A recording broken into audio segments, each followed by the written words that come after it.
16वीं शताब्दी का भारत एक ऐसा समय जब उत्तर भारत की राजनीति एक नए साम्राज्य के अधीन आकार ले रही थी। दिल्ली की गद्दी पर बैठा था मुगल सम्राट अकबर, जिसकी सेना और कूटनीति दोनों ही अपराजय मानी जाती थी। एक एक करके पूरा उत्तर भारत अकबर के साम्राज्य के अधीन आता जा रहा था। आमेर, मारवाड़, बीकानेर, राजपूतों के बड़े बड़े घराने, किसी ने युद्ध में हार स्वीकार की तो किसी ने समझौते कर लिए। अकबर की अधीनता स्वीकार कर ली गई, राजनीति जीत गई थी। लेकिन एक राज्य था जो अब भी झुका नहीं था। वह राज्य था मेवाड़, और मेवाड़ का शासक था महाराणा प्रताप, एक ऐसा योद्धा जो इस पूरी धारा के विरुद्ध खड़ा था। मेवाड़ की परंपरा थी सम्मान, स्वाभिमान और स्वतंत्रता। कहा जाता था मेवाड़ का राजा इस सिर झुकाने से पहले प्राण त्याग देता है, और यही कारण था कि मेवाड़ अभी भी स्वतंत्र था। अकबर का प्रस्ताव, मित्रता या पराधीनता। अकबर केवल तलवार से नहीं, राजनीति से भी जीतता था। उसने सोचा, अगर महाराणा प्रताप को बिना युद्ध के जीता जा सके तो यह सबसे बड़ी विजय होगी।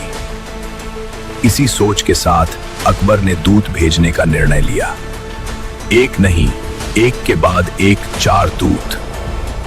पहला दूत जलाल खां, दूसरा आमेर के राजा भगवान दास, तीसरा राजा टोडरमल, और अंत में अकबर का प्रिय मित्र मान सिंह। हर दूत का उद्देश्य अलग था, लेकिन संदेश एक ही, अकबर की अधीनता स्वीकार करो, बदले में मेवाड़ सुरक्षित रहेगा। लेकिन यह प्रस्ताव था सम्मान की आड़ में पराधीनता, और निर्णय अब मेवाड़ के स्वाभिमान के हाथ में था। महाराणा प्रताप का उत्तर, इतिहास का वह क्षण जहां शब्द तलवार से अधिक भारी थे। महाराणा प्रताप ने किसी भी दूत का अपमान नहीं किया, सम्मान बना रहा, मर्यादा बनी रही। लेकिन उत्तर हर बार एक ही रहा, मेवाड़ स्वतंत्र था, स्वतंत्र है और स्वतंत्र रहेगा। जब मानसिंह आया, जो स्वयं राजपूत था, तो प्रताप ने उसे पूरा सम्मान दिया, लेकिन दरबार में उसके साथ बैठने से मना कर दिया। क्यों? क्योंकि मानसिंह अकबर का सामंत बन चुका था। महाराणा प्रताप बोले, जो अपने स्वाभिमान को गिरवी रख दे, उसके साथ समान स्तर पर बैठना मेवाड़ की मर्यादा के विरुद्ध है। यह उत्तर नहीं था, यह मेवाड़ का सिद्धांत था। सवाल सिर्फ सत्ता का नहीं था। अकबर के सामने सिर न झुकाने का कारण जिद नहीं था, अहंकार नहीं था, बल्कि 3 गहरे कारण थे। पहला कारण, स्वतंत्रता का मूल्य। महाराणा प्रताप मानते थे, राजा वही है जो अपने निर्णय स्वयं ले, जो दूसरे के आदेश पर चले।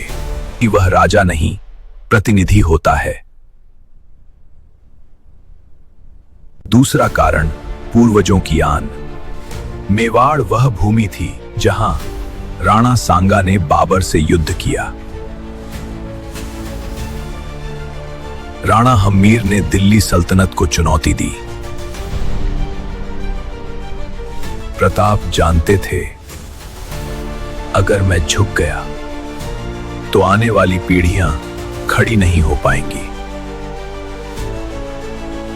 तीसरा कारण, संस्कृति और आत्मा की रक्षा। अकबर भले ही उदार शासक था, लेकिन अंततः वह मुगल साम्राज्य का सम्राट था।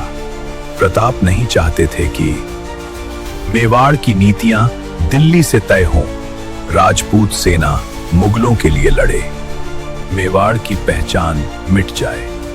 इसलिए प्रताप का संघर्ष सत्ता के लिए नहीं था, वह संघर्ष था आत्मा, सम्मान और अस्तित्व के लिए।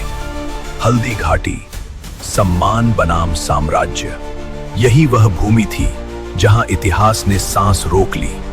एक ओर थी विशाल मुगल सेना, तोपें थीं, प्रशिक्षित घुड़सवार थे, सेना का नेतृत्व कर रहे थे मानसिंह और आसफ खां। दूसरी ओर थे मेवाड़ के योद्धा, सैनिक कम थे, संसाधन सीमित थे, लेकिन साहस अदम्य था। महाराणा प्रताप चेतक पर सवार, भाले की नोक पर मेवाड़ का स्वाभिमान था। प्रताप ने मानसिंह के हाथी पर सीधा आक्रमण किया। हल्दी घाटी युद्ध घोषों से गूंज उठी। महाराणा प्रताप कभी पराजित नहीं हुए, क्योंकि उन्होंने आत्मसमर्पण नहीं किया। हल्दी घाटी एक युद्ध नहीं था, वह घोषणा थी कि सम्मान साम्राज्य से बड़ा होता है।